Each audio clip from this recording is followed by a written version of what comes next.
afternoon, everyone. Welcome. Happy Monday. If you guys can hear me okay, give me a yes in the chat. Say hello. Tell me where you're streaming in from today, where you're watching from. I hope everyone's week is off to a great start. If it's not, it's about to be. Hans is going to be joining me in just a few minutes. We are going to be talking through some ways to approach your long-term accounts, your long-term income. If you have a retirement account, whether it's a 401k or you have a financial advisor, let me know in the chat. What do you do with your long-term money? The money that you get from your paycheck, the money that you get from your job, where do you put it? What do you do with it? Do you do something with it?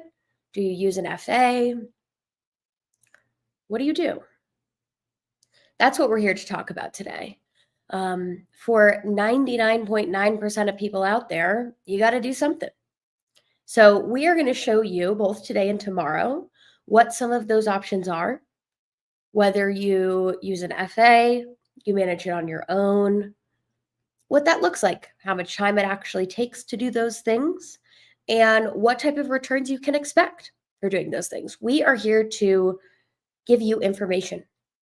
We want you guys to have all the cards on the table so you can decide what's best for you. Rawhide, it's nice to see you here. Larry, hello. Rick, RIC, nice to see you. We got some people coming in from Canada today. I love it. Please say hello. Do not be shy. There's a chat right over here. It works. It's 100% live. So you can put something in there. This is live. Today's Monday, November 10th. It is currently 4:27 p.m. We will start in just a few minutes. It's 2:27 where I am in Denver, Colorado. But let me know in the chat. I'm curious. With your money, what do you do with it long term? A portion of it you're probably trading. That's part of why you're here. What do you do with the rest of it? Daver says, no FA, Roth IRA. I trade and invest inside my account for growth of my own. Need this help. Daver, I'm glad you're here. Perfect. That's exactly what we're going to talk about. This is a 2-day summit. So today is just day 1. Day 2 is tomorrow, but it's at a different time. Tomorrow's at 7 p.m. So make sure that if you're coming back tomorrow for day 2, it's at 7 p.m., not 4:30.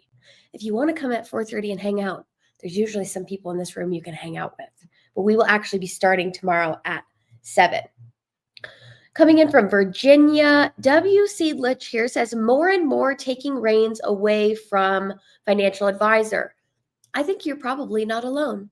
I think a lot of people are starting to do that and trust themselves. And today we're going to talk about giving you some of the tools to be able to make that a little easier for you. I'm going to wipe my camera off a little bit. I got a little something on it. Sorry. Hopefully that's better. Oh, I think that's worse. Hold on. Sometimes these ones in the middle of the day, you can't tell exactly what it's going to look like. Hopefully that's okay.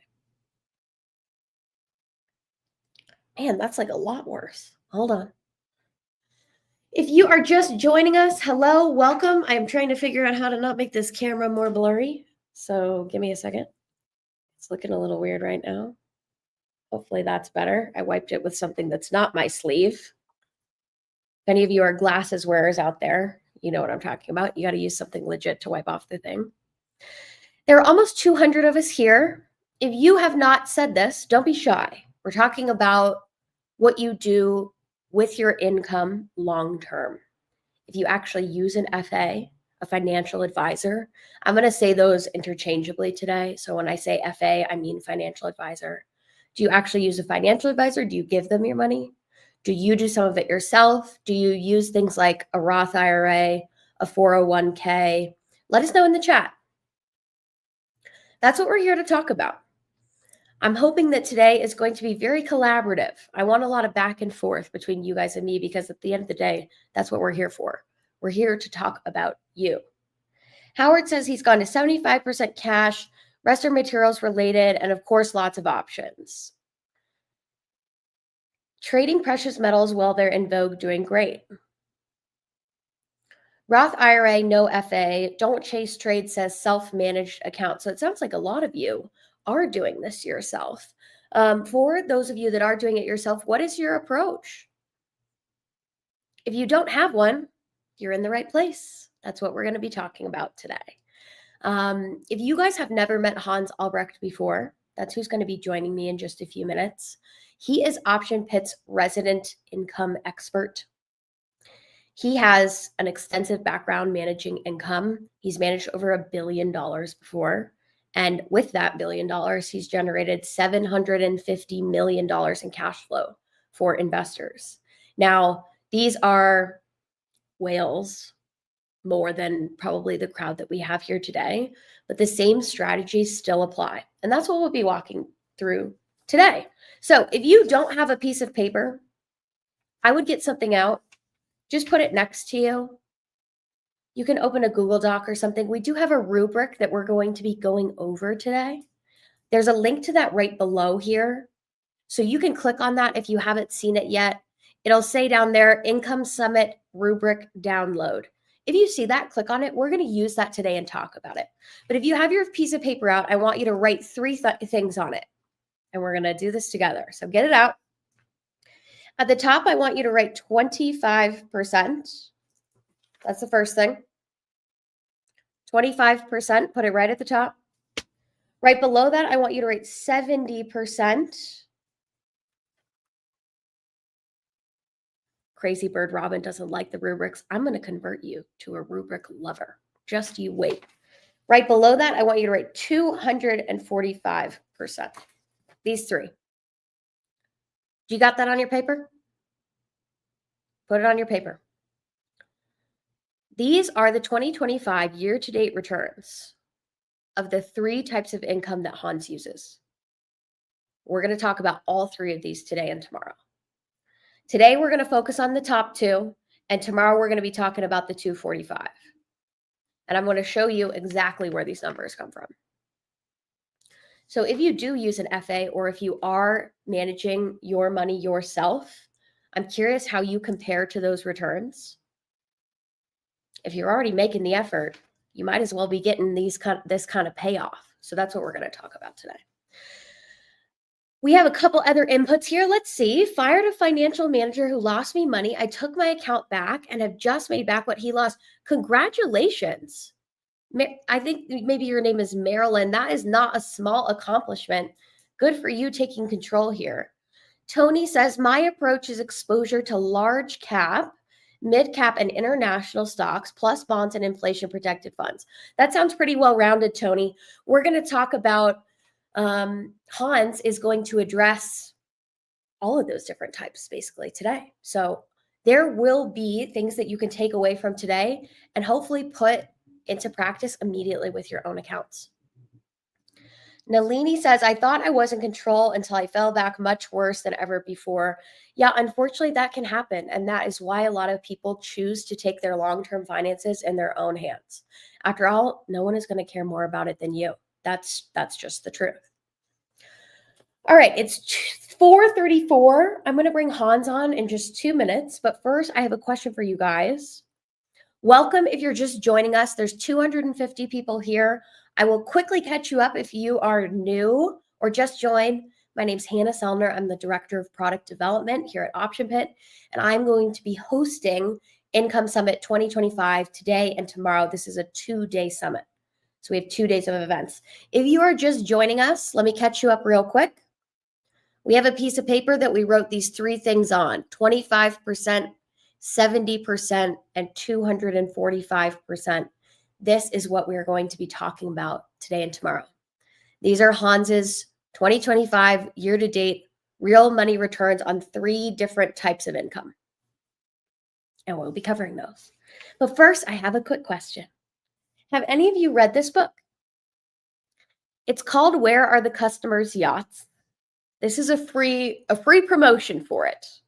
This is a very, very old book. I think it was published originally in either 1960 or 1940. Let me see if I can find it on the front here. It is an old book. 1940 is the original copyright. The lessons in here are very interesting, and they apply to all of you still today. Some of what you're going to see today came actually from this book. So if you don't own this, it is a great read. It's informational and it's also very funny. Fred Schwed has a great sense of humor. And where this quote came from is there's a story allegedly that someone was walking, along the banks of the river in New York City, and they pointed out, oh, look at all these beautiful yachts. And someone said, oh yeah, that's all the brokers on Wall Street. And apparently they famously asked, where are the customers' yachts? Which is a great question. And which is the reason why we're here today. Where are the customers' yachts? That's what we're going to talk about. All right, welcome. Today we'll probably run about 1 hour. That was just a question in the chat. There's no sales pitch or anything today. We are here to fulfill you guys. We want to talk to you about a couple different size accounts. So I'll give you the rundown on exactly what's going to happen today and tomorrow in just a second. But first of all, I want to welcome you and let's get started. I'm going to pull this up. This is Income Summit 2025 and this is day 1. Tomorrow we will be covering some more information during day 2, which is at 7 p.m. tomorrow. 7 p.m. tomorrow. All right, let me grab this window for you. Income Summit 2025. Can we pop my screen on the screen, please? Perfect. There we go. Today, we are going to cover exactly how to approach your long-term wealth without a financial advisor. Option Pits disclaimer, we always show this to you guys. Basically, the materials we're going to show you today, they are 100% our ideas. Hans has managed billions of dollars. He's made millions of dollars. These are his opinions, his approaches, his strategies. If you use them, that's on you. Over the next 2 days, our main focus is going to be having the conversation around what to do to generate wealth that hits your long-term goals. So if you are retiring or if you are going to retire, which pretty much everyone is, unless you're going to work until your last day on earth, how do you plan for that? What do you do? How do you put yourself in the best position possible? Now, in order to have a great conversation about this, we're going to talk about 3 different sizes of accounts, okay? The first one is going to be a $10,000 account. That's going to be represented by this handsome guy, Trader A. Now, if you have an account that's around this amount, or even up to $30,000, $40,000, $50,000, your needs are going to look different than someone with a larger account. You're going to need to grow this account quickly. You don't have a lot of capital to work with, so you can't be using a super capital intensive strategy. It can't take two grand a trade. That's a fifth of my account. So we're going to talk about what an approach would look like for someone with this small of an account, which is actually a great starting place, and we'll talk about that. Trader B is going to be yours truly, representing a $100,000 account. This person wants faster growth than maybe a financial advisor can deliver, and they also want to protect what they've already earned. So their most important income goal is going to be consistent overall growth. And then our third type of trader, Trader C, is going to be a much larger account, $1 million account. If you have this size of an account, you might be taking it to a hedge fund. So we're going to talk about some of the trade-offs when you choose to do that versus managing it yourself. Trader C is really going to want to protect that nest egg. So I've already made this much. Maybe my goal is 2 or 3 million. How do I get there without losing what I've already put together? So for those of you that are here today, there was a rubric that we sent out before this. If you have that, make sure that you get it out. We're going to talk about whatever your number is. I don't know which bucket you fall in. You might be a Trader A, you might be a Trader B, you might be a Trader C, you might be somewhere in the middle of these. Think about what your priorities are for that account and where you need it to be. Now, we're going to talk today about the $100,000 account and the million, and we're going to do the $10,000 account tomorrow. That's because the 3 numbers that we wrote down, the 25%, the 70%, and the 245%, These are all different types of income that will be prioritized differently depending on how big your account is. And we'll go through that today. Are you guys on board with me? Is everyone excited for Income Summit 2025? Throw me a yes in the chat. Throw me some dollar signs. This should be exciting. A lot of times when people think of retirement, I think they get really worried. We want this to be something that you feel confident about and that you can actually look forward to. Retirement should be fun. It should be fun. You should be hanging out with your grandkids, finding new hobbies, doing the things that you love. And we want to put you in the position to be able to do that. So throw me some yeses in the chat. Let me know you guys can hear me. I love it. Hans will be here in just a few minutes. Let's talk about why the heck we're even here today. Well, everyone wants to retire. In order to do that, you need money. Enough for your basic needs, for fun, for any unexpected problems. And really, you want enough to feel safe and secure. No one wants to be stressing in their retirement or thinking, my goodness, I might need to go get a job. This should be a relaxed time for you. And there are ways that you can set yourself up to feel that way. So how much money is that? How much money do you need to feel that way? Now, it's going to look a little different for everyone, depending on your financial situation right now and depending on what you want your retirement to look like, okay? If you only spend, $50,000 a year right now, but you want to retire and go on cruises and travel the globe, you're probably going to need to spend more than that in retirement. So that's something you have to think about. A good rule of thumb for retirement, and don't come for me. This is a broad rule, okay? If you don't know how much money you need for retirement, if you never asked yourself that question, good. I'm so glad you're here. There's no better time than right now to start asking yourself this question. There's a rule. It's called the 4% rule. And basically there's two parts. You take how much money you think you'll need to spend per year.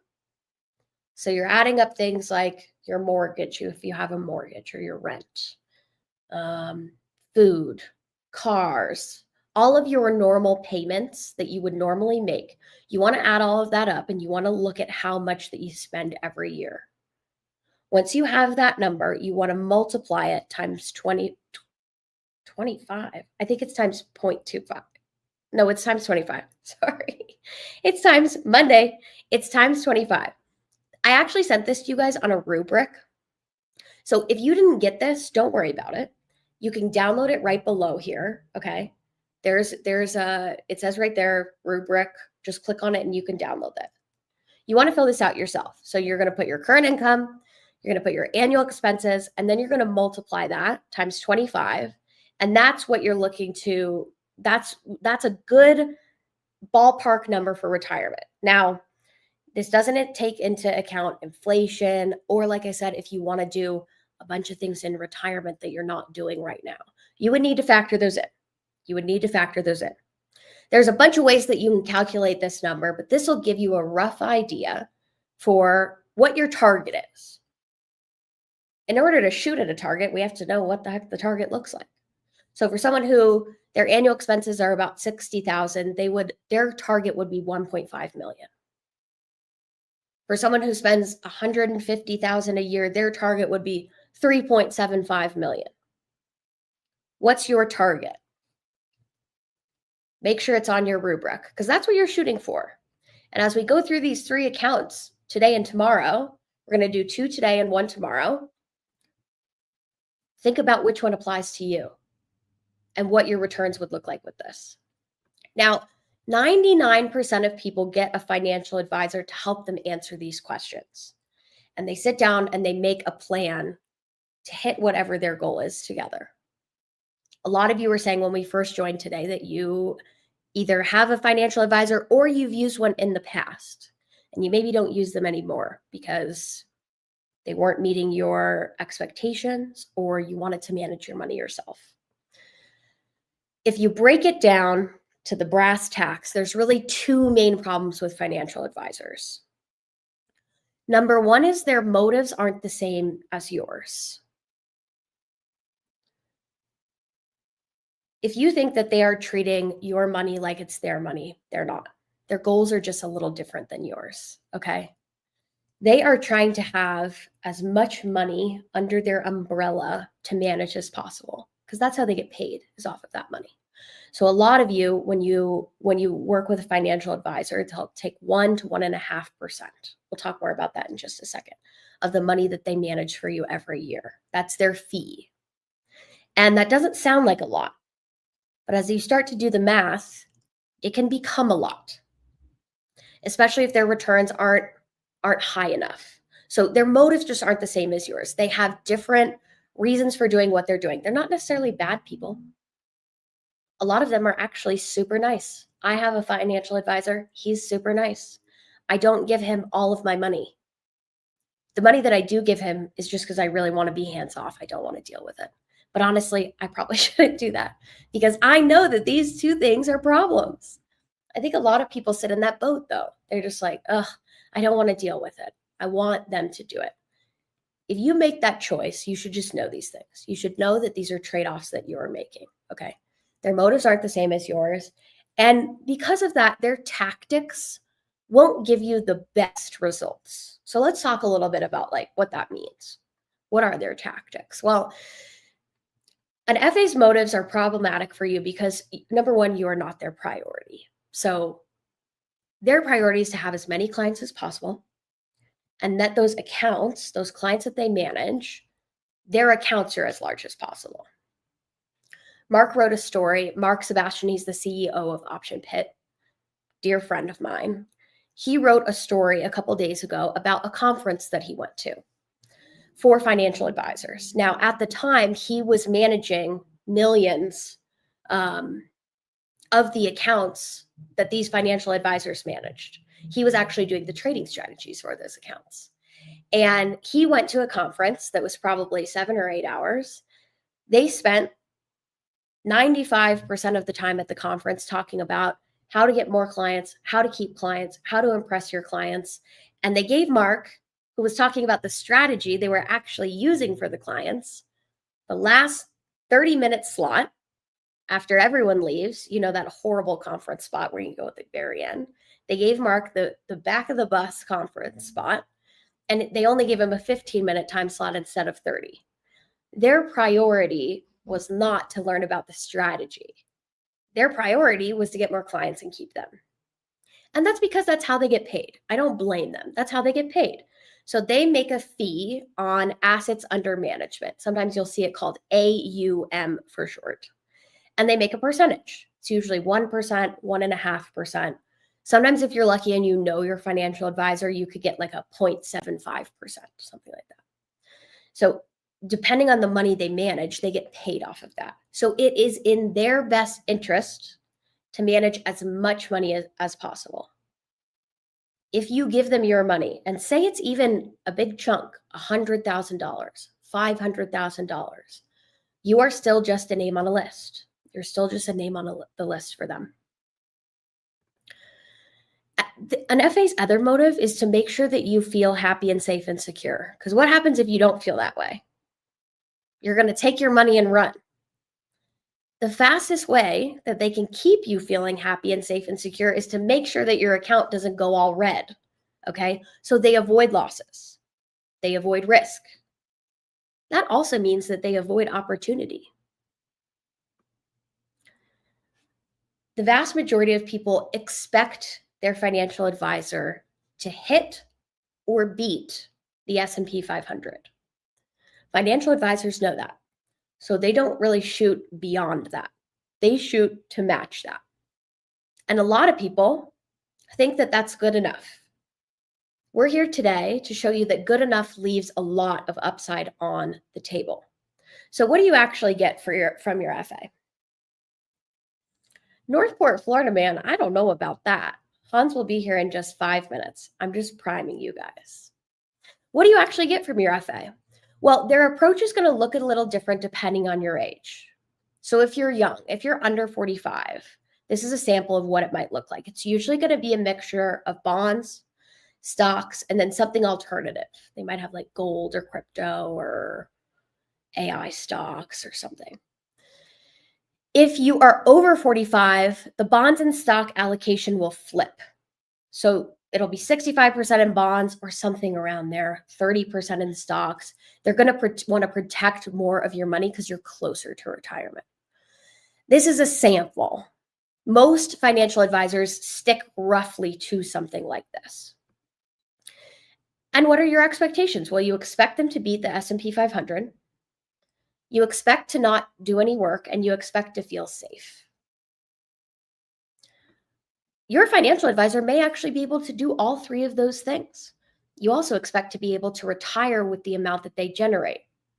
Now, if they're just hitting the S&P 500 returns, or even a little below that, you can't always be positive about this. So this is what we're here to talk about. Here's your problem. You don't get enough value for what you pay for. Here's your solution. You can generate 5.5 times more upside. I'm actually going to show you where that number came from. Using just an hour a week and these 3 types of income trades. Each one is averaging 25%, 70%, and 245%. Hans is the man who can show you how to do this. He is doing this already. Those 3 percentage points those are actually his real money returns so far in 2025 using these 3 types of income. So Hans, if you're here, please join me. I'm going to have you give a little background on yourself, talk about the types of money you've managed in the past, and then we're going to get into looking at some of these accounts for today. Are you there? I'm here. Hey, Hannah. Hey, everybody. Nice to be here. If you can move your mic just a little closer or something, maybe it's just me, but you sound a little far away. Is it working at all? Oh, it's working. I can hear you. It's just a little distant. There we go. All right. Mic problems.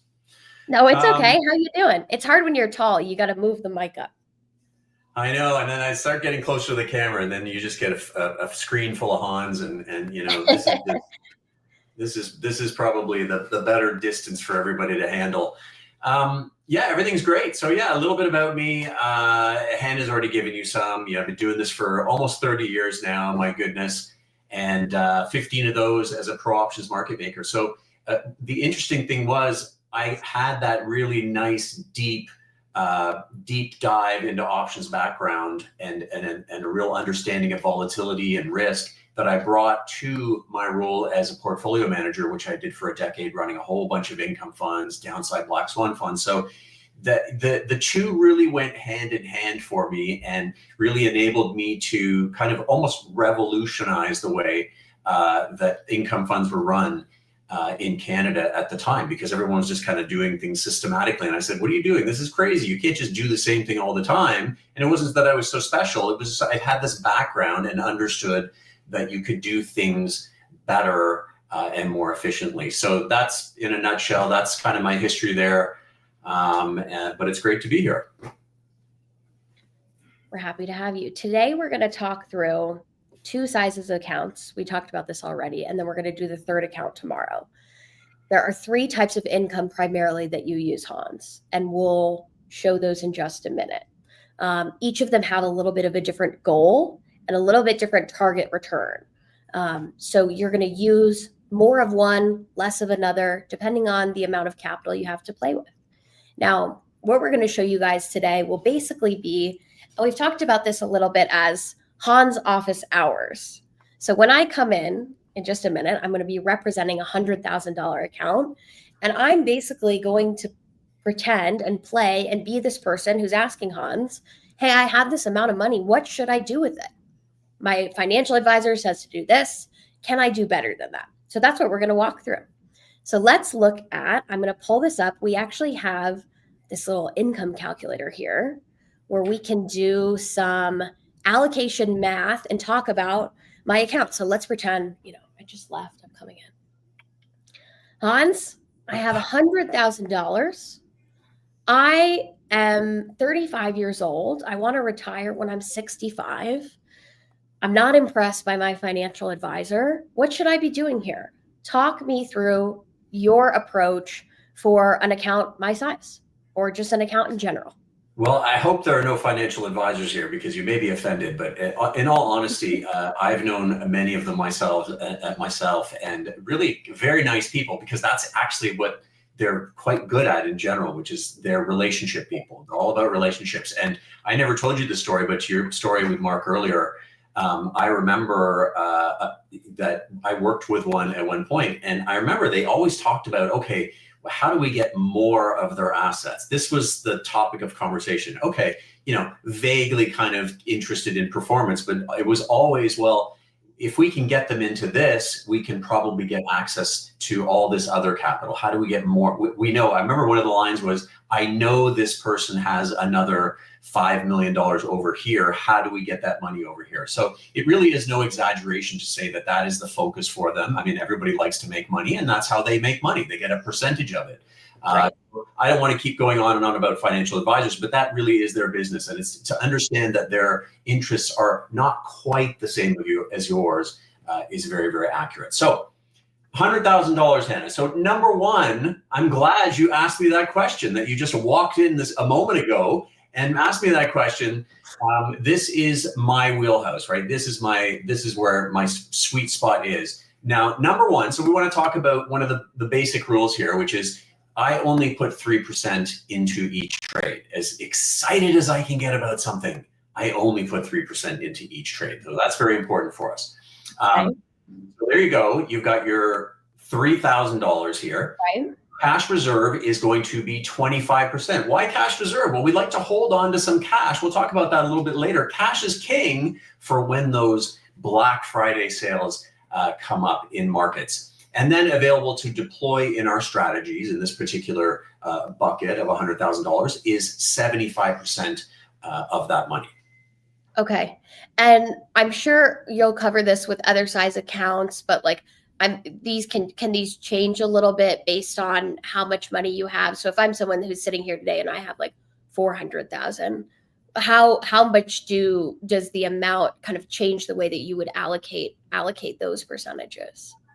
Absolutely. So we want to focus on slightly different things. We're not going to deviate too much, but we want to really focus on with a smaller account. We're going to get to that tomorrow a little bit more, but we want to focus a bit more on things that are going to move the needle a little bit more for us. And an account like this, it's not dissimilar. And then once we start getting to those very large accounts, then we're going to sort of transition a little bit more to that income side of things. And that makes sense. That really is that's the feedback I get from a lot of people, that they want to get to that point. They want to get to that stage of being comfortable enough to really kind of focus more on that income sleeve. Okay. Now, I know you have three types of income really that you use. These are the three names of those types. So income, leaps, and turbo. Those are the three types of trades. Of the 75,000 for this size account that I have to use, how much do you want to put in each of those? Is that something you decide now? Yes, absolutely. So we allocate 40% to income in this particular portfolio. So this is what I would do for you. And then that's going to give us our $30,000. We've got our leaps, 30%, $22,500. And then our turbo, which is a very, very exciting sleeve that we'll talk more about, 30% into that one as well, which gives us that same $22,500. So think of income as kind of your steady Eddie, right? Think of that as, I'm still smarting a little bit from the Blue Jays losing, but think of that as a single. You're hitting a single. It's consistent base hits. Those keep us in the game and compounding. Then we've got our leaps. When we see those strong, lasting trends, we really want to take advantage of them. And that's what, one thing people know about me is that they know I hate giving up upside. That's what makes me unique and the strategy unique, is that it really is this holistic approach to grabbing whatever the market is giving us, because as you know, it will vary depending on the kind of environment we're in. And that's part of our expertise, is understanding volatility and fear and greed and all that stuff. So leaps is how we capture those bigger moves. Okay. So we got 40%, 30%, 30%, and you guys can see here with those calculations applied, the actual amount of money that would go into each of the types of trades. So if you think of this like, our pie chart, we kind of have it sectioned off now into here's the three types, here's how big each slice is. And then you're saying, Hans, within here, so if I were to actually make an income trade, I would still use my 3,000% allocation to the one trade, right? And I would use that for each type. I'm still using 3,000 per trade no matter if it's income, leap, or turbo. Exactly. So there's a way to calculate the capital or the money specifically here that you need to allocate to each specific sleeve. Yeah. Sure. So what would I expect from this? Let's say I got my 100,000, I know exactly how much to put into each trade. I got my cash reserve, I got available to deploy. What can I expect out of an income trade or a leap? Well, that's an easy question, right? Because of course we are doing this. So, number one is we are actively trading these strategies. There are people who already are very much a part of this and who've been doing this for a long time and following everything in real time. So this is absolutely 100% documented in real. And I'd like to show you. Here you go. So here for 2025, year to date, exactly where we are with these trading strategies and what it could have really done for your account as the viewer. So you can see here in the income sleeve of the strategy, that speaks to what I was just talking about, that steady, that consistent sort of income, that sort of almost think of that as kind of that base layer of the portfolio. It's not going to be flashy, but it's certainly nothing to sneeze at, right? Look at risk-free rates. What are we getting in the bank? Not very much these days. And look at the final result here that you're getting, that 26% in the income strategy. In the leap strategy, we've got 13 of those leaps trades, which are a little bit more committed, you can think of, to the market. That gives us account growth of 70% in that sleeve. And then last but not least is our turbo trade. And we've got 44 trades that get us to that wonderful 245% account growth in that particular part of the strategy. Just to make sure I'm understanding, these are actual trades that you have made so far in 2025. So like you've made 18 income trades, 13 leaps, 44 turbos. These are the average returns of each type of those trades. And so then when you apply this to my account and my position sizing, so if I'm going to put $3,000 in every trade, that means my average return dollar-wise on an income trade would be $430. You add that up over all the trades, this would be the profit, and then this would be my account total. So if I started with $30,000 in income trades, now I'm at $37,744, which is how we get that 26%. Exactly. The number of trades, you've got your average return there, 40% in leaps versus turbo, and then your average return, so on and so forth. You nailed it. How hard? So I'm gonna put you under the fire here. How hard are these trades? How hard is it to put these on? Because I want to be clear, like, I am not giving you my money and you are doing this. This would be me doing this with your guidance. So how difficult is this? If obviously I can see that the result, 178,000, like this is great. That's 78% account growth in a year. That not even in a year. We're not even to the end of the year. This is significant. What do I have to do? What will it look like for me? Well, these are not difficult to put on. Now, you are going to need an options account. You're going to need a certain level, which isn't difficult to get once you go through the process. And it's very easy. And you follow along, right? So there's that old saying, you can teach somebody to fish, or you can fish on your own.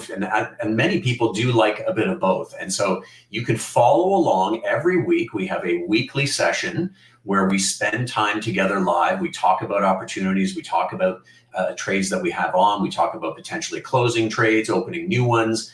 And it's really very easy. It just takes a little bit of a commitment, and all these sessions are recorded, so everybody can watch them on their own time as well. But really not difficult trades. These are not super sophisticated trades, but as you can see, they're very, very effective.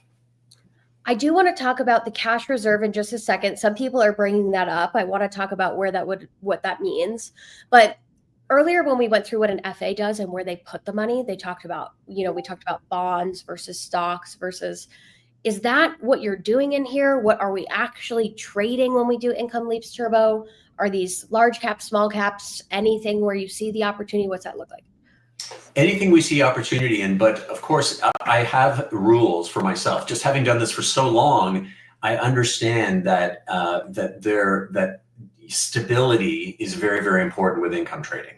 And so you really want to position yourself sort of the best offense is that defense being actually built into your offense, which is avoiding stepping in the piles of what as much as you can. So it's not following your neighbor's idea or whatever meme stock they are trading and they supposedly made 400% on yesterday. It's about being disciplined and watching the important trends and focusing in on the very solid names that are going to be part of these strategies. So this is not trading GMC or GME or AMC or whatever. It's very, very well-known stuff, and certainly not boring by any stretch of the imagination. Unless you think fantastic cash flow stocks like NVIDIA are boring, we definitely get into all the good stuff. I definitely don't think these account growth returns are boring. So no. Let's go back to the cash reserve, because so far what we're showing here is only off of the 75,000, correct? Like this is not actually counting in this cash reserve, right? Yep. What would you use something like the cash reserve for? Is there like an example over the course of this year what you would have done with that? Absolutely. So, for example, we had a big market sell-off in April, and these are, a lot of people get upset with sell-offs. And I think when you position yourself in markets, you have to sort of welcome the occasional sell-off. I know that's easy for me to say, but the fact is, when you get a chance to create exposure through these strategies to wonderful companies that are trading on sale, that's always an opportunity in my mind. And that's something maybe you can only learn over doing this for many, many years, but it really is true. And so we can give a couple of examples here. And I don't know if you have them, but we had a big sell-off in April, and we were able to pick up, right there on the screen. We were able to pick up a couple of trades, Uber, for example, and Hood. Which are two of my favorite names. We started getting interested in Hood around $35. It's now trading at $130. So really kind of hit the good one there. And Uber is almost a double, I think, at this point. So we're able to get in to a number of trades on these big sell-offs, on these Black Friday events, and really start to move the needle a little bit more. And that's why you want to have that cash sitting there at the ready in order to take advantage of those wonderful opportunities. Is this something, Hans, just to like, do FAs do this? Do they keep a cash reserve on the side? And by the way, if you guys are watching this and you have your own questions and you want me to ask them to Hans, put them in the chat and I will ask them. I'll kind of filter through as we go, but like, this is for you guys. Any questions that you have, I am here as your representative. So put them in the chat and we'll ask them. But is that normal to have a cash reserve, or is this something that would be different for people to do that? They would normally have a smaller cash reserve than that. Probably they want to keep you invested, which is kind of ironic because they usually fall short of market performance, which we can talk about in a moment when we get there. But they really do want you. Remember, with FAs, they just don't want a lot of work, to be honest. They spend a lot of their time basically sort of cultivating relationships and trying to get that new money. And retain money, and so they really don't want a lot of work. They're not there to kind of fine tune your account and figure out, well, you need to be in 16% cash right now because I sense something big is going to be happening. No. They don't have time to do this across 300 accounts. So this is what we're talking about today, is very much being the pilot of your own fighter jet, really taking your financial future into your own hands in a way that a financial advisor just can't commit to. It's impossible for them, and no one is going to be as interested about your future and your performance as you are. That's just a simple fact. So yeah, they have different ideas about this. Couple quick questions I want to ask you from the chat, and we'll kind of rapid fire these, and then I know you want to talk a little bit about the leaps trading. How much time, like a week, would it take to do this? Well, this is it. We've got our class every week. It's on Mondays. It's something that you can attend live. We have a great time. We talk about markets, and that's it. That is your 1 hour a week.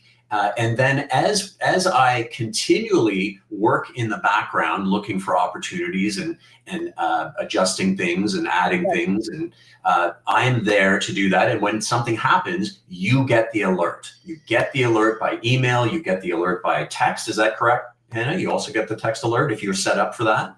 Yeah, you can set it up to get it on your phone. So it's really the main hour a week live with you, and then any updates outside of that you would send to me. Exactly. I'm doing newsletters. I'm doing Right. updates throughout the day. You get it all. Mike asked, how often and when would you make adjustments to the various buckets here? So right now we have, 40% in income, 30% in leaps, 30% in turbo. Is there any time where this account might graduate to a different level and you say, okay, we actually want to change these percentages now? What might that look like? Yeah, I think once you get into that sort of 400,000 or 500,000 range, then you're going to want to sort of look at things in a slightly different way, maybe focus a little bit more on that income.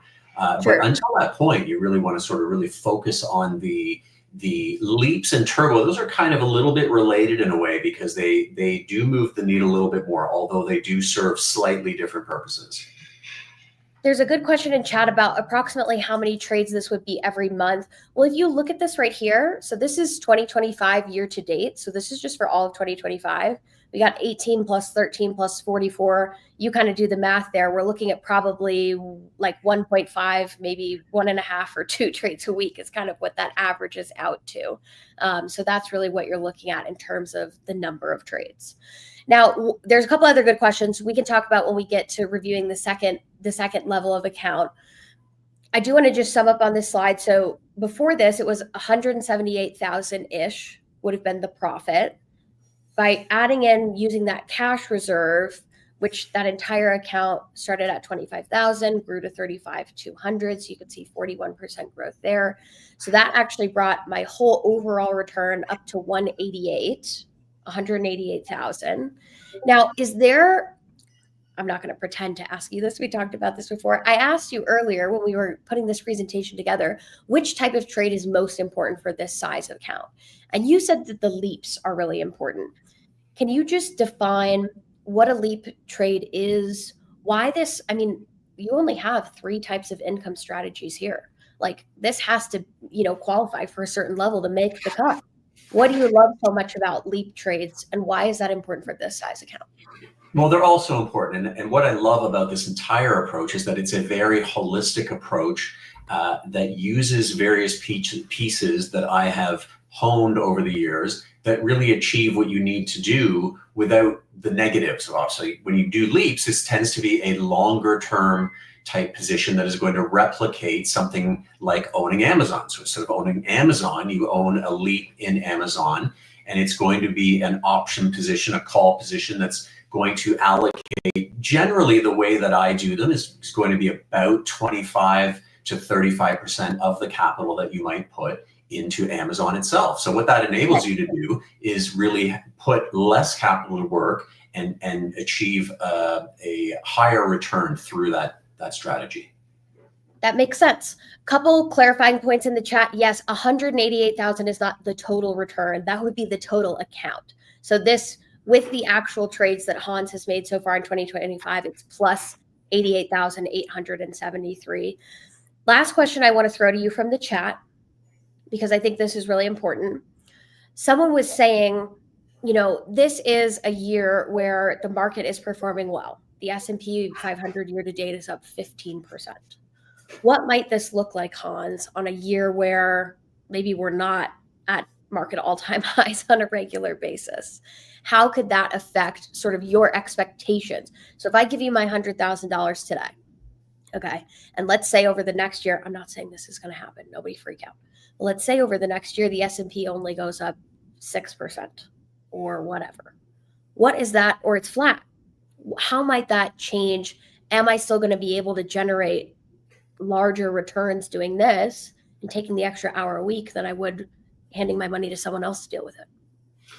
Well, because of the way that we've formed, the way that we've developed this strategy, it's going to adjust slightly based on the environment that you're in. And so when we get a more difficult market, you start to move more into a little bit slightly higher focus on those income trades. You start to get better option pricing. You get a little bit more worry, a little bit more uncertainty out there.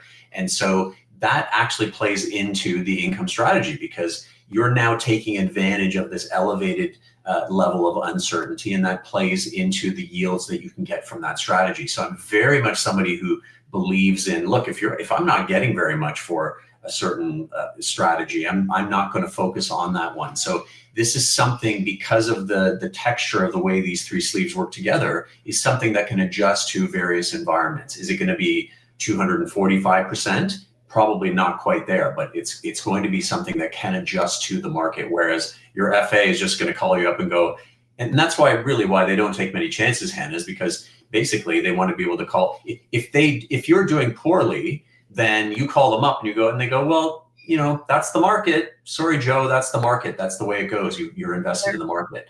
So they have no incentive to really do anything but basically try to closet index, which is a term for basically they want to kind of follow the index, because then they have an excuse. The market goes up, you did well. The market goes down, it's the market.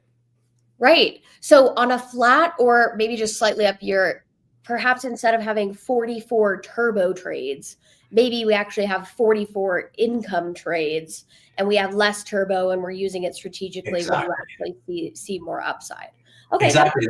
That's a great point that somebody made, because this is really a turbo type market. Now, I do think that it continues, but we don't know exactly. And, my long-term portfolio is up 60%. So it's up much more than S&P, and I don't take any chances in that one. I don't do any option trades in that particular long only sleeve, which actually you get in turbo income. You get that portfolio. So it's also about being exposed. And as anyone knows who's been watching and who's watching Auction Pit, that we've been talking about AI. We've been talking about great names, great companies. So you want to create that good exposure, and that's really part of what you're getting, is a good analysis of what's going on out there. Blue says, has the service, and Hans is killing it. If you're using this right now, feel free to drop feedback in the chat. This is an open chat.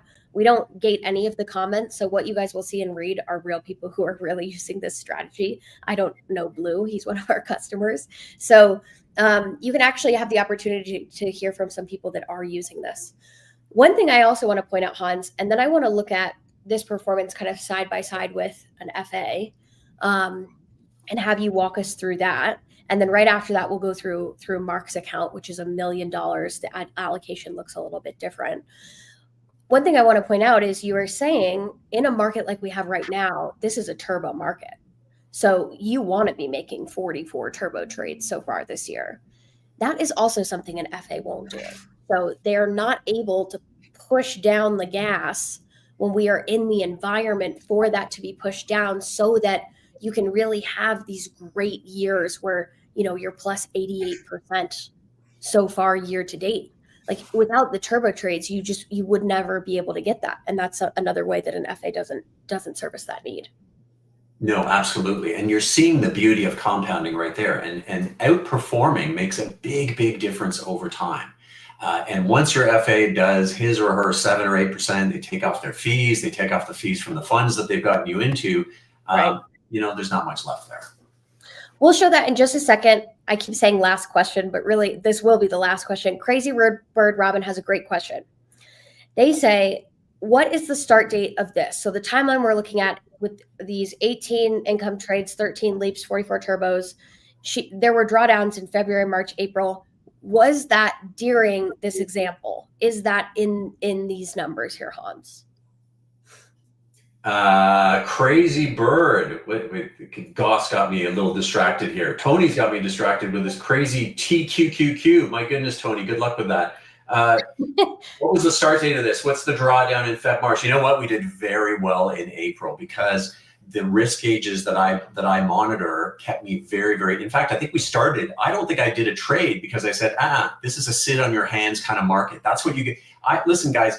As a market maker, I went 15 years only getting paid if I made profits. You know what happens when you first of all, you learn options well. You also learn to respect every single dollar. And I bet if you asked anybody in turbo income, how is Hans? They'd say he respects every single dollar. He's not willy-nilly. So if you ask me how many trades I'm going to do a week, I'll say, I have no clue, because if I don't see opportunity, I'm not doing it. Anybody who says, well, I want to see 10 trades a week, that's a very, very different kind of service. You're looking for excitement. I'm not looking for excitement. I'm looking to make money.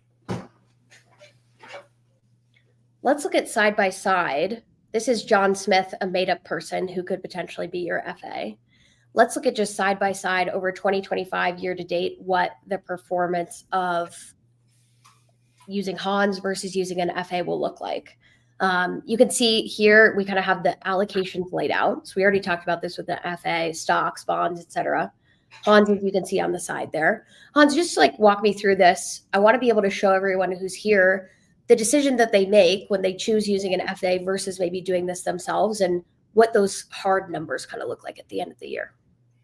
Yeah, so let's shift gears a bit, just do a little comparison here, and we're giving this FA the benefit of the doubt because, you know, being in the SPY, I mean, this is what they don't do. They don't get you into the SPY, which is actually giving you, I think there was a statistic out this past couple of weeks, Hannah, that said the fund performances, active performances, are the worst that they've been in decades versus the index. So active fund managers, all the people you see on TV, are falling short of the index performance in the worst way in decades, not in years, in decades. And so we're going to give this gentleman here, John Smith, we're going to say, okay, he got you into the SPY. That would actually be pretty darn good. But having said that, so we want to take a look here. Here's that average playbook, right? A mix of stocks and bonds and maybe a little bit of gold as well, some alternatives. So this year, we can see that this adds up to about $13,101. Is that right? On 100,000, right? That's not terrible. That's a good year. That's actually a pretty decent year. Right. But remember, a slice of that goes to the management fees, and another slice goes to the internal fees because they're buying funds and things that probably take a little piece as well. And that's where most people are living with an advisor. Okay, so at the bottom of that, when you take out the fee, there probably would actually be some transactional fees that would come out of this on top. It's about 12%. Yeah. Decent. It's good, but we're going to see how good it is. Now, we are going to see the Hans portfolio. So the three income sleeves that we've been talking about, the income, leaps, and turbo. So we run through these real trades this year. We can see that the portfolio has grown by about 78,000 year to date. Right. And that's really the difference. You can see here the income sleeve, 2570, 245. We've already gone over that. And so, you know, basically we are doing a little bit of extra work, but it's worth it. I think it's worth it, right? So I think what we're seeing here is the difference between pretty good and awfully good. Right. And there is still, you know, we want to put this on here and be transparent with everyone. If you decide to do this with Hans, there is a fee to join this, to actually get the income leaps turbos. Usually they're around $2,000. We'll talk more about this tomorrow.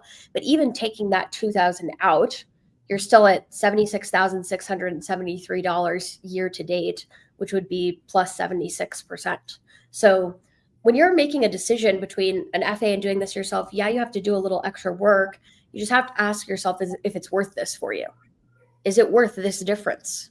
Because also this is the first year. And then the next year, when you come in to do this again, you're either starting with 112,000 or 176,000 when you try to compound. And that's what Hans is talking about with the power of this expedited growth and really what that can do over time. That's a life-changing difference in performance, Hannah. So for me, as you said, everybody has to decide, right? Is it worth it, an hour a week to potentially earn 3, 4, 5, 6 times more than your typical advisor account? And so to me, it comes down to, this is pretty good, John Smith, that's pretty darn good, but is it good enough? For me, that's not even a consideration. That just isn't good enough for me. And so everybody kind of has to ask themselves that question. I'm going to invite Mark to come in, and you guys are going to go through an account together. So I will pop off. Mark is representing the $1 million account. So if we can bring him in the back and you guys can take me out, I'll be back in just a little bit. Let's look at the next version. All right, Hannah. Thanks for having me on. All right. Good to see you, Hans. Hey. Hannah, we'll see you in just a little bit. So, Hans, I have $1 million that in my retirement that I want to invest. And, you know, I'm thinking about getting a financial advisor, but then I just listened to this whole talk that you and Hannah said. And now I'm going, maybe I should just use Hans' strategy. So walk me through kind of how would you would set me up here? Well, here we go. You can see there's just a little bit of a difference, right? Mark is up to the point where he's going to be focusing, as you notice on the screen as we move along, you're going to notice that he's going to be focusing just a little bit more on income. So again, 3% allocation per trade. That's not changing. Our cash reserve, 30%. Okay, so a little bit more there. And our availability to deploy, our available cash is going to be our 70%, so our $700,000.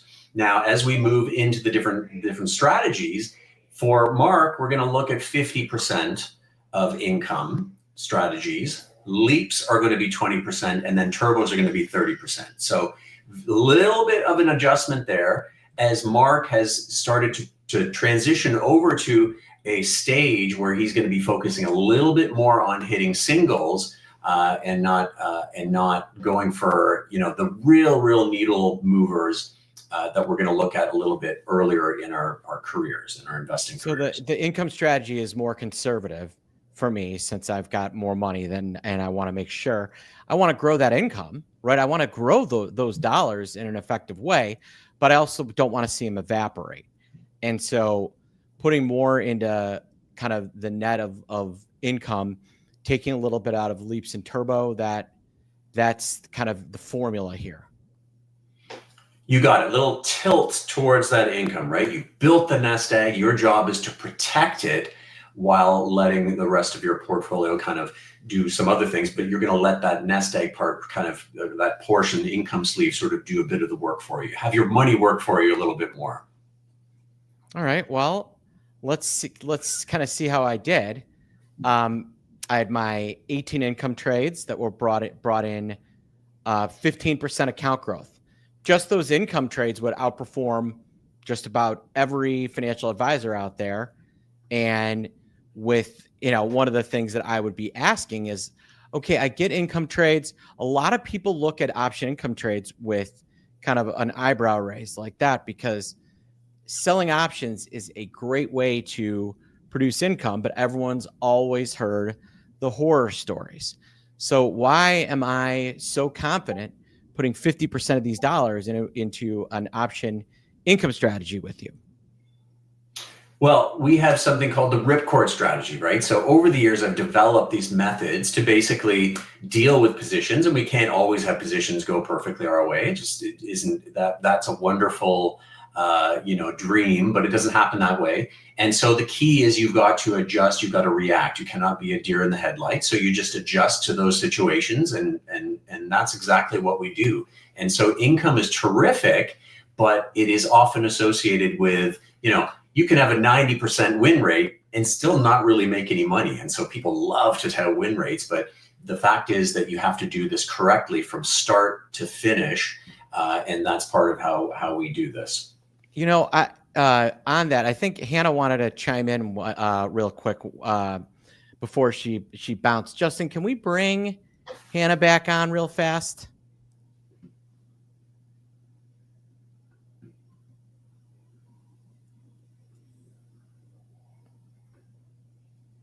We will in a second. I got a puppy today, Hans. Did you see the puppy that I got today? My new puppy? While we're waiting on Hannah? I think I saw a picture. Yeah. Cute. Yeah. What a cutie. How old is she? 10 weeks. Hey, there she is. All right. We got Hannah back. Well, I just saw this and I realized that the math was taking the entire million, not just the 70,000. So I was just coming in to switch that up for you really quick so that it's accurate. But somebody's correcting it in the chat. Of course, because we still have that cash reserve, we have to make sure that we just use the other allocation. So I'm fixing it right now. I just wanted to tell you. Oh, okay. Absolutely. You're good. You can keep going. All right. Well, so there you go. Even the best have formulaic issues sometimes when programming a spreadsheet. But again, so my allocations are going to be 350,000 into. Thanks, Hannah. Yeah, you're welcome. All right, we're all good, everybody. So my allocation is going to be 350,000 into that income strategy, 140,000 into leaps, and 210,000 into turbo. And, with my more conservative approach, keeping 300,000 in cash, $1,786,726. That's phenomenal. To have 300,000 in cash, just sitting there that you can deploy whenever you want. And for me to be able to get that kind of a return, that's going to be very, very appealing to someone such as myself. One, knowing that I'm creating income in a kind of a more passive way. Two, we have the ripcord strategy to get us out of the way. And then I've got the rest of my portfolio still somewhat aggressive because, I'm not an old man. I'm in my 40s. So I still do want upside and to grow that nest egg as much as possible so that, I keep doing this. I buy myself a golf course when I'm ready to retire. There you go, Mark. And you know what? We talk about FAs, but I wanted to just say that this is a performance that most hedge funds would probably dream about. And hedge funds, now there are different formulas out there, but you could pay 2 and 20 for a deal like that. Now, what does 2 and 20 mean? That's what these hedge fund guys charge you. That means 2% a year and then 20% of your profit. So 20% performance kicker that they get. So do the math on here and figure out what they're going to charge you on a return like this, which they aren't going to get to begin with, Right. Because this is an actual strategy that is sophisticated and can actually generate the numbers that we're showing you here. So that is a really, really big difference. And for the cost of Turbo Income, it does not go up. It stays the same. It is not a hedge fund saying, hey, listen, you guys had a great year. We're going to grab 20% of everything you made. That's not how this works. So very, very big difference there. Yeah, I don't have to worry about high watermarks. I don't have to worry about anything else. All right, now on this slide, looks like you used some of my capital on 2 trades, the capital I held back. And on that capital, you allocated some money into Robinhood and some money into Uber.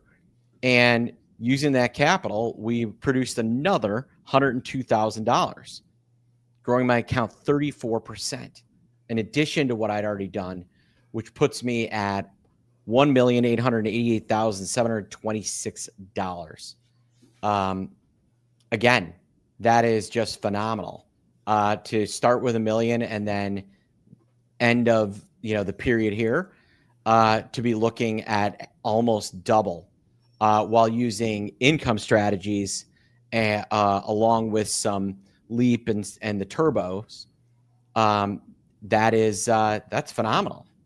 That the turbo strategy, Mark, and you know this, but for the benefit of the viewers, the turbo strategy is a legitimate bona fide pro strategy because of the way it's structured. You're going to learn all of this when you're in the program. When I teach this to people, they are like light bulbs flying, going off above their heads and going, wow, this is pretty amazing. So it legitimately is. I have people call me who are trading on derivatives desks and I say, well, what are you doing these days? They go, this kind of thing. So you are learning something that folks like Mark and I have been doing for decades. And it's just a little bit under the radar, but it actually has positive edge. And that's just kind of a fancy term for it. It's a good strategy. It's a good one. Yeah. So, you've got these 2 trades that produced phenomenal returns. What are some other ways that you might, utilize that capital as opportunities arise? What makes those 2 trades special? And, what are you looking for when you deploy that capital? Yeah, so we're looking for, for me, it all starts with, I'm not just throwing darts at a board. It starts with good companies, quality companies, cash flow, return on invested capital, all these things, all these boring things that are going to make your eyes glaze over. These are important to me because stability is so important to everything we do. But we are going to get market sell-offs. That's what it is. No, that's the great thing about markets. It has risk, but it has reward. And so sometimes we overdo it to the upside. We get pullbacks in names that are wonderful. And that is our opportunity when we have cash. We call that dry powder sitting there just waiting to take advantage of something like that. And we also do other trades in here. We have a couple on right now where we're doing some income trades. And guess what? I don't like the kind of income trade that I'm talking about is a slightly different one from the one that we do most of the time. And it doesn't make sense most of the time. And it's called covered calls. It basically doesn't make sense. Much of the time, you're not really getting that edge that I'm talking about. Now we're adding that because it does make sense. So we have positions that are benefiting from extra layers. So there's always something to learn in there. And there's always something that we can do opportunistically in different kinds of markets. And the pro approach is really being able to wait for those opportunities to come to you. So this is kind of my waiting for special opportunities money that I'll deploy intermittently, but really ramp up the returns on my portfolio. Speaking of which, let's bring Hannah back in. I have a question. All right. All right. I am wondering, so you talked a little bit about like hedge funds. If I'm Mark and I have $1 million, I might be taking it to a hedge fund. They might accept that. You said there's some other fees that might go along with that, et cetera. If you're going to put 50% of his $700,000, so $350,000 into income style trades.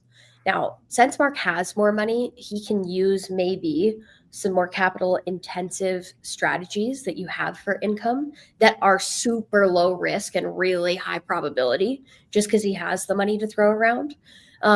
What does that look like inside of Turbo Income? Like, would that still fall within the income sleeve? How do you kind of use those? Because Mark is looking for certainty, really. Like, he wants to protect what he already has. And using some of those higher capital trades, you can get even closer to certain. I know nothing's ever certain, but you can really lower the risk. What might that look like for him? Yeah, there are a couple of types of leaps trades that you can adopt, and one of them really looks a little bit like what we talked about earlier, which is kind of a lower, much more capital efficient way to create exposure to those names that we love, and that to me is really exciting, especially in a market that sort of had a little bit of a good run. There are ways that you can still maintain exposure with a certain specific kind of leap strategy, which tends to be a little bit more, we use deltas and things like that to identify them, a little bit more higher, kind of higher delta sort of play that gets you into that stock and gets you that exposure to that name. So there's those kinds of things. And really there are all kinds of different ways that we approach, creating that upside depending on what we're getting. But, Hans, a couple of things that I care about, or I care about as someone that's got a lot of money. One, I want to be able to go out golfing, right? I didn't put $1 million in my retirement account because I don't want to spend my life doing other things. With using your strategies, am I able to still go to all my kids' stuff? Am I able to go golfing, vacations, right? Like, can I do this while I'm sitting on the beach in Hawaii? That's important to me. And then two, is it easy? Because I don't want to work hard. I worked hard my whole life to get $1 million. Now I want this to be easy. Mark's really leaning into his new persona. Yeah. Johnny Chill here. He's Johnny. He wants to be Johnny Chill on the beach with his margarita. I want it. Look, that's okay. If I work this hard, I want this kind of return. I don't want to work hard. I don't want it easy. At some point, we deserve it. Yeah. At some point, we deserve to kick our feet up on the couch with a big bowl of Doritos and just not worry about markets as much. I agree with you. And you know what, Hannah, I don't know if we have that. There was a testimonial that somebody threw in just the other day, and they said, you know what, I love Turbo Income. Hans is just fantastic. And I don't have many headaches. And they said, it's just not so, they literally said, this isn't just kind of constant activity. And so I'm getting too old for that crap. I'm not a day trader. I'm not a zero DTE trader. I just don't, I had my 10 years of doing 150 trades a day. Not interested anymore. This is absolutely what you're talking about. And that's what I like about it, because for me, it's very much zooming out and sort of seeing the opportunities and finding ways to take advantage of them in ways that don't require me to think about getting rid of that position in 3 days. It's just not like that. Yeah. And there is a question in the chat I want to address. Now, what Hans is showing you with each of these different size of accounts is what he would do allocation wise, doing all 3 types of trades. Now, tomorrow we're going to be talking about a $10,000 account, which is smaller. Obviously, that account needs to grow fast, quickly. So which type of trade is going to probably be the focus tomorrow? Put it in the chat. Of these 3 types, we got income, leaps, and turbos. When we talk about a $10,000 account, which type of trade is going to be the focus? It's obviously the turbos. That's where we get the most upside the quickest. So if I have 10,000 and I want to get it to 20,000 by the end of the year, that's going to be my focus. Now, the beauty of this, and when you trade turbo income with Hans, is you are your own person. So Hans is going to show you exactly what percentage he would use for each type. If you wanted to put 100% of yours in turbos, you could do that. Now, Hans is probably going to have some reasons why you maybe don't want to do that and why income is lower maintenance and these leaps are other good opportunities, but you have access to all 3 types. So you could do that if you wanted to. Your long-term account is yours, and it is about balance. So you, at the end of the day, figure out what you think that balance looks like. Hans made. And we also have a great community, guys. We have such a beautiful community. I actually, I'm not embarrassed to say, sometimes somebody will bring something up because we develop ideas from the back and forth. And there's nothing like having community because markets are in flux. And sometimes it's nice to see, okay, we're doing something together. There's a confidence that comes with that. And that's one of the things that we don't talk as much about is there's a real value in the community that you get with all of our option pit products. Absolutely. Absolutely. I want to look. Right, so let's compare my. Oh, sorry, Hannah. You can. No, we're doing the same thing. Let's do the comparison. So we just did it for 100,000. Let's do it again for a million. You'll see here that those percentages of how much is in income, leaps, turbos has changed a little bit from the $100,000 account. Again, we're a little more heavy into the income. So we'll go through this one a little more quickly because you guys kind of know the drill. You know where we're getting these percentages from. Here's what the FA would look like. Now, again, they're going to take 1%, 1.5% of the assets under management. So the more you have, the more that will amount to them taking. So if you got $1 million, that's going to be $10,000. And that is every year. That's every year. That's a yearly fee that you would be charged. So just think about how that gets baked in here. All right. Still 12% return.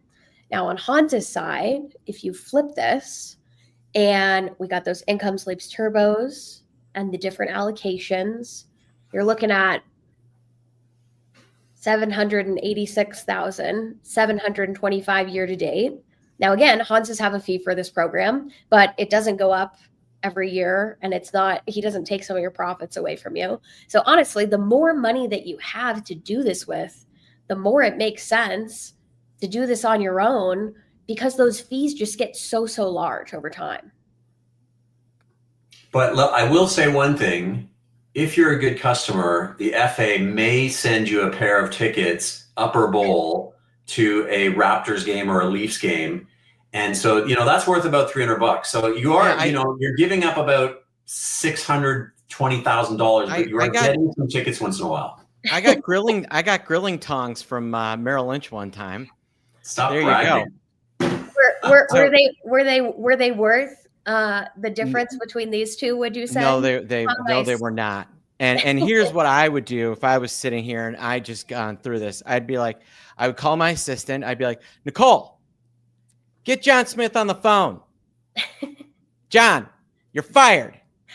Have a good day. Mark, I can't tell if I like Millionaire Mark or not. It's kind of a toss-up. I'm not so sure. Yeah. I think so. Everyone watching this tonight, like you guys are smart. You can look at this and see the difference. Like it's pretty black and white. I think the biggest thing that holds people back from doing this is they just don't trust themselves to do it. Like they don't think they can actually do it. I genuinely think that's the biggest holdup. Is either they think they don't have the time, which it really is an hour a week and maybe an hour outside of that where you're looking at positions, reading updates, things like that. So it really is not that much time. But I think a lot of people just think they really can't do this. So Justin, can you pull all three of us up big on the screen? We don't need to look at this right now, but I just want to ask you, Hans, like you have been training people for a long time to do this. And we have hundreds of people at Option Pit who actually use this. Tomorrow we'll be back here at 7 p.m. We're going to go through another account. If you guys can post in the chat the add to calendar for that, I want to make sure everyone can be here tomorrow. There's a couple other free bonuses you can check out below, so make sure you do that. But for the people here tonight who are like, this looks obvious, okay? I can see Hans is freaking crushing my fake FA, John Smith. Like, I get it. Even if I'm doing this myself, like I maybe don't have those returns. I get it. I know I should be doing this. What would you say to the people out there who don't think that they can trust themselves or they don't think they can learn to do this? Because I'm sure they're here in this room.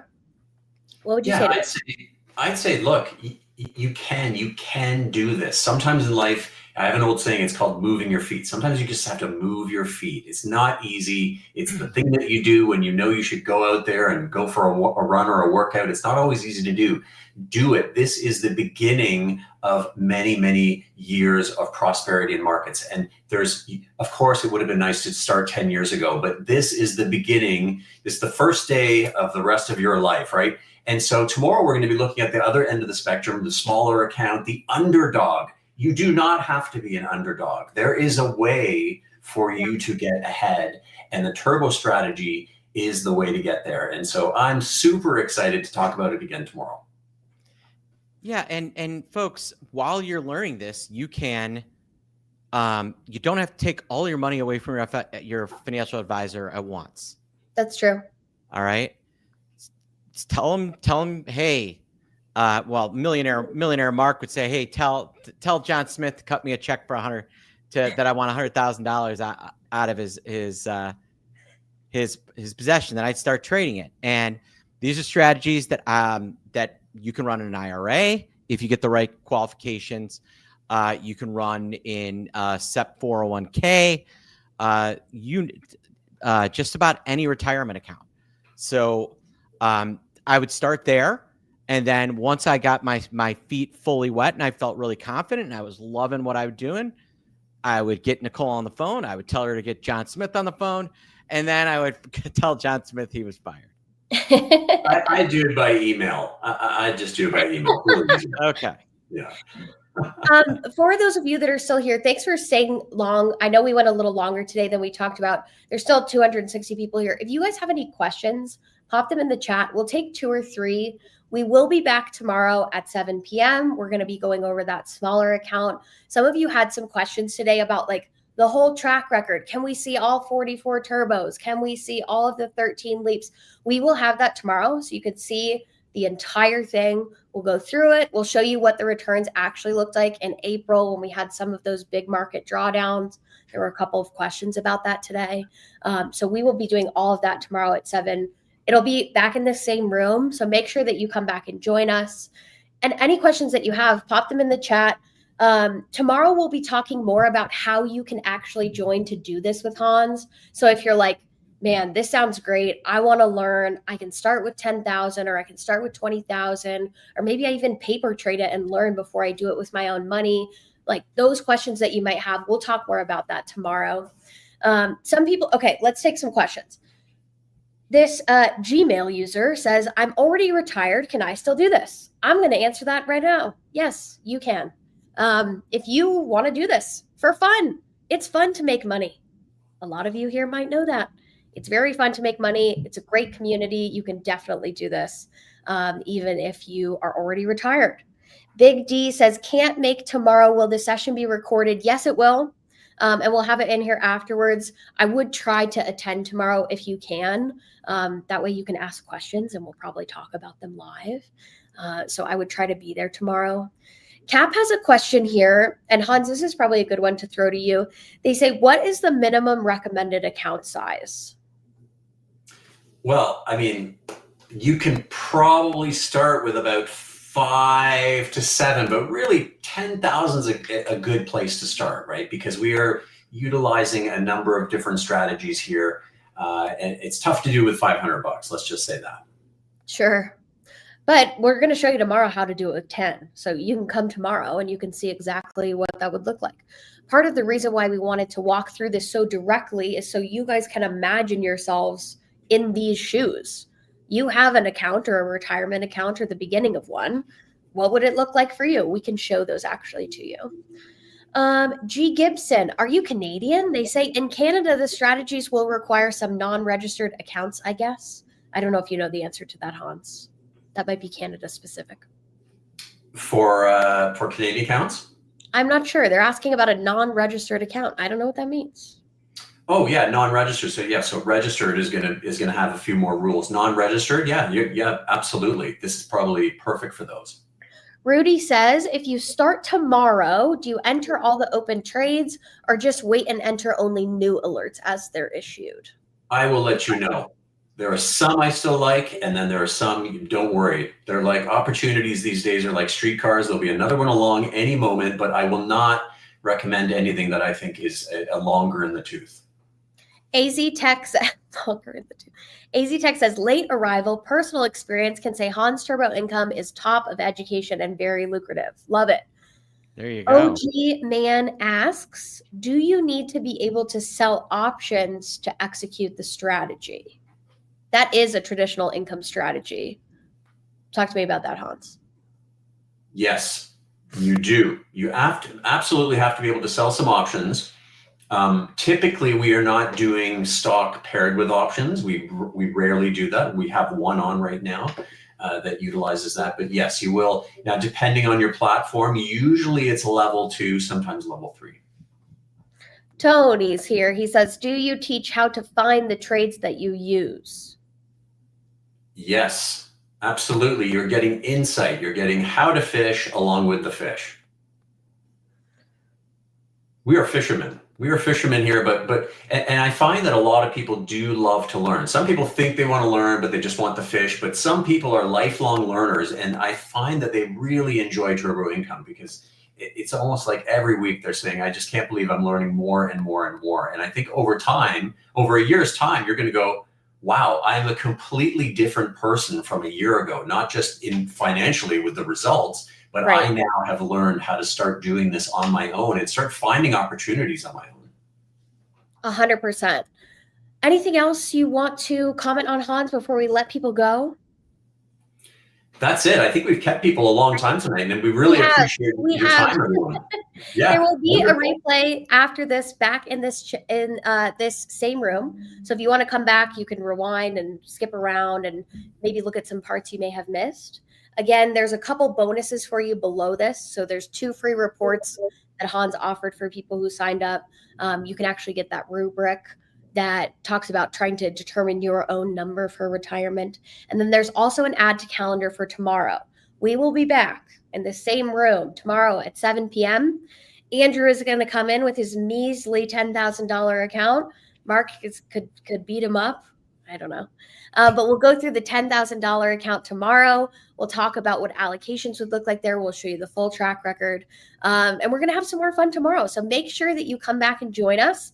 Tomorrow, it's not at 4:30. It's at 7 p.m. So we'll be back here at 7 p.m. Tomorrow. Thank you guys for joining. Thanks, Mark. Thanks, Hans. And thanks for everyone here. I'm excited to see all of you tomorrow. Thanks, guys. Take care. Have a good night.